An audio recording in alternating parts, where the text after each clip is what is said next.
Hi, my name is Sharman Ignacio from PE2. So, what is your overall experience during your demonstration teaching session? Ang overall experience ko during sa demo teaching ng syempre nakakulbaan ka, excited ka, first time mo ma-experience ka, ikaw lang isa ang ma-demo kayo dati, di ba, groupings na nga na-demo. So, nakulbaan ka kung successful bala mo nga pag-deliver ba sa lesson mo kay ikaw lang bala isa. So, next, what are the challenges that you encountered before and during demonstration teaching? Ang challenges na na-encounter ko before nang kung biskan may topic ka na ng manundong ka bala kung ano bala interesting bala nga mga activities nga makuha mo gid ang interest sa mga student. Kag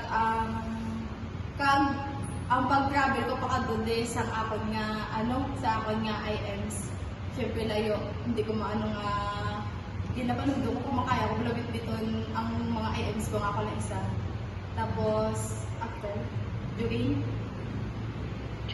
mga challenges during. So, next, what are the circumstances that you overcome while making the instructional materials?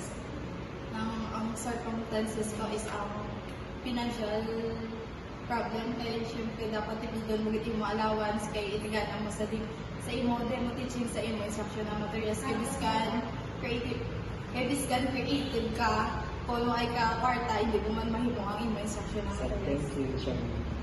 Thank you.